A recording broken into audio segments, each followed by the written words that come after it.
Oppo, Vivo और Samsung के phone ज्यादा एक्सपेंसिव होते हैं एज कम्पेयर टू रेडमी या रियलमी। तो ऐसा क्यों होता है समझते हैं। सबसे पहले हम ये समझते हैं कि प्राइस डिसाइड कैसे होती है। सपोज कोई फोन है किसी भी ब्रांड का जो 10,000 रुपए का, तो उसमें जो 40% कॉस्टिंग है ना, वो जाती है उसकी ब्रांडिंग पे, ट्रांसपोर्टेशन पे, और आप तक पहुंचने में, मतलब मैन्युफैक्चरिंग प्लांट से आप तक पहुंचने में 40% पैसा जाता है। सपोज 10,000 रुपए का फोन है, उसमें 4,000 रुपए आपका ब्रांडिंग, एडवर्टीजमेंट या उस पर चला गया। बचा हुआ 60% पैसा स्मार्टफोन के फीचर्स पे होता है, या फिर कोई ब्रांड अगर कोई नई टेक्नोलॉजी यूज कर रहा है उस पर एक्सपेंस जाता है उस चीज का। अब मैं आपको एग्जांपल ये बताता हूँ। ओप्पो का F21 Pro फोन है जिसके अंदर आपको इनबिल्ट माइक्रोस्कोप लेंस मिलता है 2 मेगापिक्सल का, जो कि छोटे छोटे डिटेल्स को कैप्चर करने के काम आता है। बट ये फीचर उतना यूनिक या यूजफुल तो नहीं है, पर हाँ ब्रांड ने इसको दिया है तो उस पर उसकी कॉस्टिंग जाती है। इस कारण से कई बार क्या होता है ना, बाकी के कॉन्फ़िगरेशन के अकॉर्डिंग प्राइस जस्टिफाई नहीं करता, पर ब्रांड ने उस चीज को बनाने के लिए कॉस्टिंग दी है, इसलिए इन सब की कॉस्टिंग बढ़ जाती है।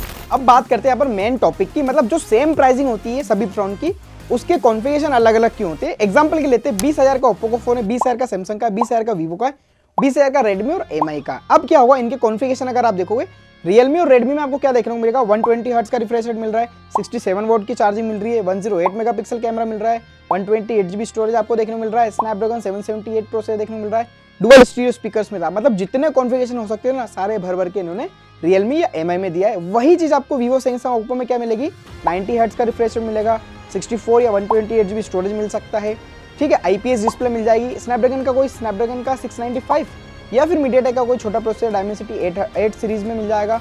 तो इस टाइप के जो कॉन्फ़िगरेशन होता है, या फिर 50 मेगापिक्सल का कैमरा मिल जाएगा।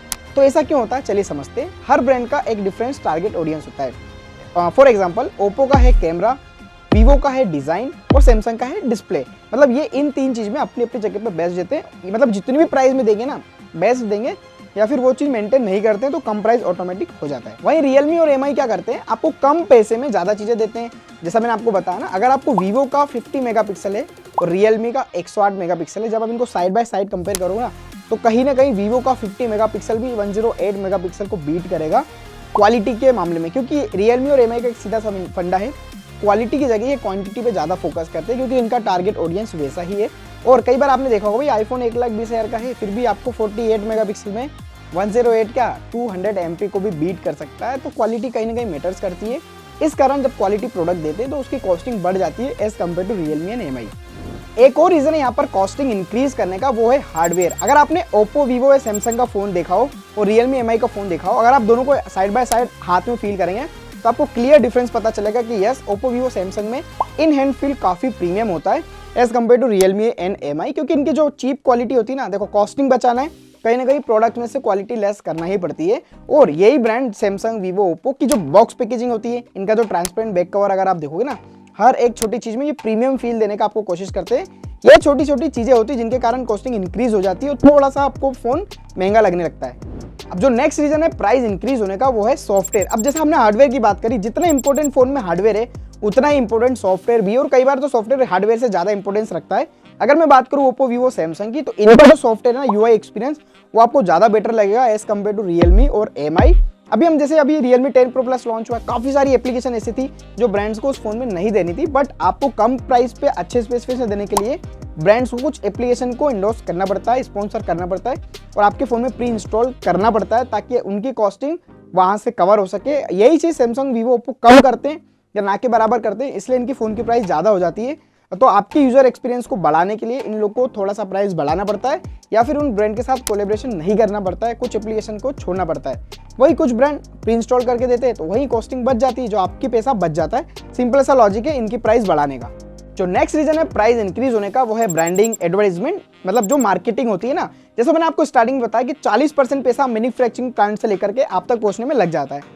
उसमें से 5 से 10% जो पैसा ना, वो आपको ब्रांडिंग में, एडवर्टाइजिंग में, मार्केटिंग में देखने को मिलेगा। बड़े बड़े सेलिब्रिटीज को ये लोग हायर करते हैं, काफी सारे यूट्यूबर से, इन्फ्लुएंसर से आपको देखने को मिलेगा। इंस्टाग्राम पे आपको काफी सारी पोस्ट मिलेगी, जगह जगह पे आपको होर्डिंग्स, बैनर देखने को मिलेंगे। तो ये जो छोटी छोटी चीजें ना, इनसे इनकी जो कॉस्टिंग है वो काफी बढ़ जाती है।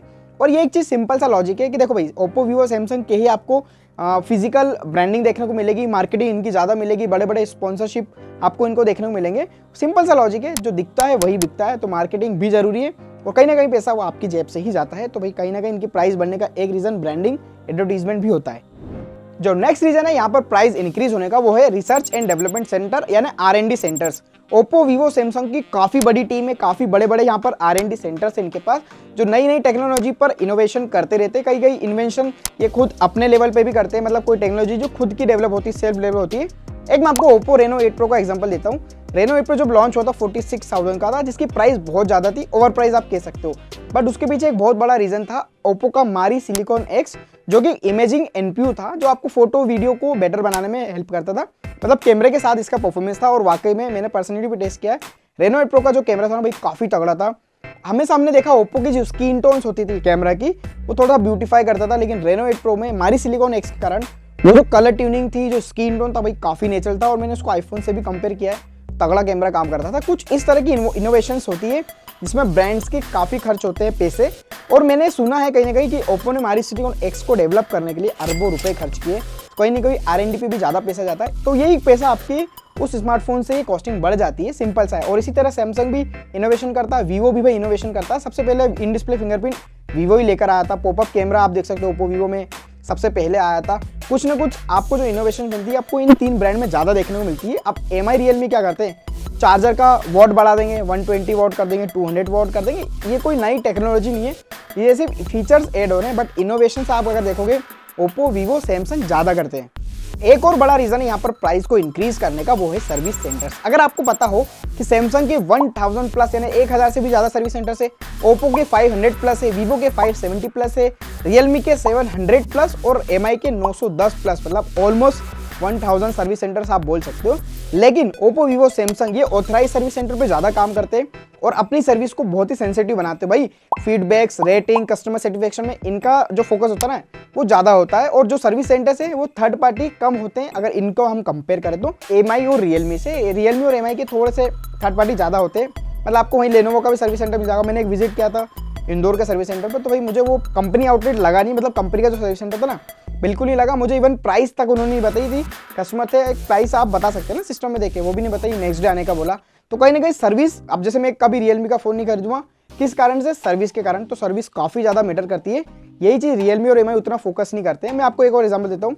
मैंने MI का फ़ोन लॉक ओपन कराने के लिए दिया था, मुझे लगा था फ्री ऑफ कॉस्ट होगा, बट 200 रुपीज़ सॉफ्टवेयर अपडेट के लगे। यही चीज़ मैं वीवो या ओप्पो में जाता ना, मेरा फ्री ऑफ कॉस्ट सर्विस मिलता, मतलब सॉफ्टवेयर अपडेट तो फ्री होता। तो ये जो ब्रांड होते हैं ना, सर्विस में ज़्यादा काम करते हैं। इनको सर्विस सेंटर मेंटेन करना होता है, आपको अच्छे से सर्विस देना होता है। तो कहीं ना कहीं इनकी कॉस्टिंग वहाँ बढ़ जाती है, क्योंकि ये मेंटेन ज़्यादा करते हैं एज कस्टमर सेटिस्फेक्शन, जो कि ये काफ़ी इंपॉर्टेंट चीज़ है।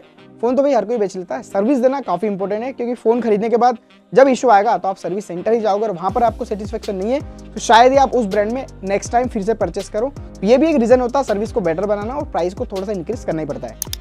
एक यहाँ पर सबसे बड़ा जो रीज़न होता है ना, वो है रिटेल मार्जिन, ताकि जिसके कारण एक प्राइस में थोड़ा सा इंपैक्ट पड़ता है। वो मैं आपको बताता हूँ क्या। जब आप किसी शॉप पर फ़ोन खरीदने जाते हो, सपोज आप न्यूट्रल हो, मतलब आपको सिर्फ फ़ोन खरीदने जाना है, आपने शॉपकीपर को बोला कि मुझे कोई फ़ोन दिखाओ अंडर 20,000। सबसे पहला जो आपका उसको फ़ोन दिखाने वाला होगा ना, वो होगा ओप्पो, वीवो या सैमसंग। क्यों? क्योंकि इनके फ़ोन पे ज़्यादा मार्जिन होता है।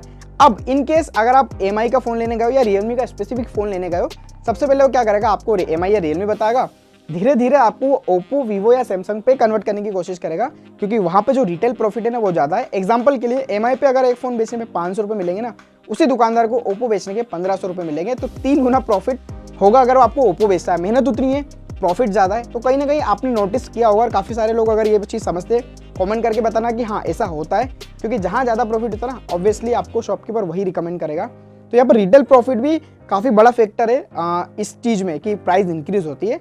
MI और इनकी रिटेल प्रॉफिट कम है तो इनका प्राइस ऑटोमेटिक कम हो गया। वही चीज़ अगर इनको शॉपकीपर को 2000 रुपये ज़्यादा देना, तो ऑब्वियसली आपके फ़ोन की 2-3 हज़ार रुपये प्राइस बढ़ जाएगी। ये बहुत ही सिंपल सा लॉजिक है। रिटेल प्रॉफिट, या आपने ऑनलाइन भी अगर देखा हो तो ओप्पो, वीवो, सैमसंग पे ज़्यादा डिस्काउंट, ज़्यादा कैशबैक मिलते हैं एज़ कम्पेयर टू रियलमी या MI। तो ये इनका प्राइस इंक्रीज होने का एक बड़ा रीज़न है। एक और बड़ा रीज़न मैं आपको बताता हूँ, टारगेट ऑडियंस, यानी कुछ स्पेसिफिक फीचर्स होते हैं। जैसे मैं आपको बताता हूँ, हर ब्रांड अपने अपने किसी न किसी पॉइंट पे स्पेशल है, मतलब कुछ स्पेशलिस्ट उसके पास ऐसी चीज़ें हैं जो वो आपको प्रोवाइड करता है और जिसके कारण आप उसको ज़्यादा पैसा भी देते हो। अब मैं आपको एग्जांपल के बताता हूँ कि ओप्पो का F11 Pro लॉन्च हुआ था आज से 3 साल पहले, जिसमें पॉपअप कैमरा था। अब क्या होता है, जिन लोगों को शो ऑफ करना है, ओप्पो, वीवो, सैमसंग में ऐसे होता है, जिनको फ्लैक्स करना है, शो ऑफ करना है, कोई नई टेक्नोलॉजी शो करना है। अब जब F11 Pro से सेल्फी लेते थे भाई, कैमरा ऊपर आता था, जब कोई देखता था वाह कैमरा ऊपर आ रहा है, ये नई टेक्नोलॉजी थी, शो ऑफ होता था और उस चीज़ के लिए लोगों ने 4-4 5-5 हज़ार रुपये ज़्यादा दिए हैं उस स्पेसिफिकेशन को कंपेयर करें तो काफ़ी चीज़ें ऐसी होती है जो स्पेसिफिक होती है, ब्रांड उस चीज़ के लिए पैसा बढ़ाता है, कस्टमर देते भी है क्योंकि उनको उस पैसे के बदले में कोई चीज़ मिल रही है। अब वही चीज़ MI ने भी फॉलो की थी रेडमी के K20 Pro में, तो कहीं ना कहीं वो चीज़ें मैटर करती है। तो ब्रांड अपने अपने टारगेट ऑडियंस के अकॉर्डिंग स्पेसिफिकेशन बनाते हैं। अभी आप पे डिपेंड करता है कि आपका क्या यूज़ है, ऑन पेपर स्पेसिफिकेशन से ज़्यादा आप प्रैक्टिकल यूजेस पर ज़्यादा फोकस करो।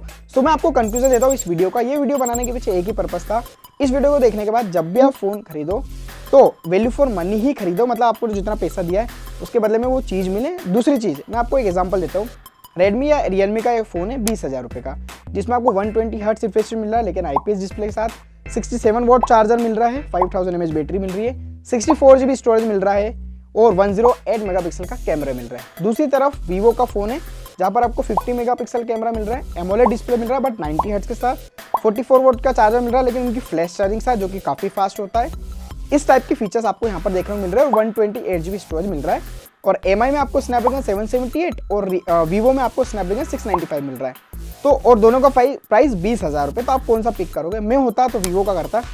अब मैं बताता हूँ क्यों, क्योंकि मेरी जो रिक्वायरमेंट है वो एमोलेड है, तो भाई मुझे एमोलेड वीवो दे रहा है। मुझे 120 या 90 हर्ट्ज से उतना फ़र्क नहीं पड़ेगा। मुझे चार्जिंग उतनी चाहिए जितना मेरे फ़ोन को ज़्यादा हीट नहीं हो, ज़्यादा मेरे फ़ोन को कोई एडिशनल कोई डैमेज नहीं हो अंदर से, क्योंकि कहीं ना कहीं चार्जिंग फास्ट है, कहीं ना कहीं बैटरी वगैरह को डैमेज करेगा ही करेगा, या फिर फ़ोन की ड्यूरेबिलिटी को कम करेगा। मुझे कैमरा अच्छा चाहिए भाई, 108 मेगापिक्सल से उतनी डिटेल आ सकती है जितनी 50 मेगापिक्सल से आती है, डिपेंड करता है लेंस कौन सा यूज़ करें।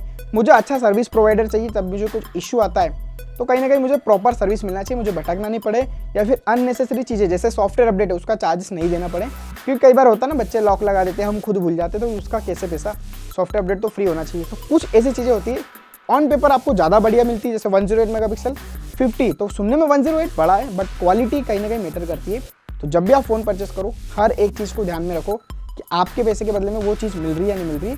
सो उम्मीद आपको वीडियो पसंद आएगा, पसंद आता तो लाइक कर सकते हो। आप कौन से ब्रांड का फ़ोन यूज़ करते हैं कमेंट करके जरूर बताना। Thank you so much for watching, मिलता हूँ आपसे नेक्स्ट वीडियो में।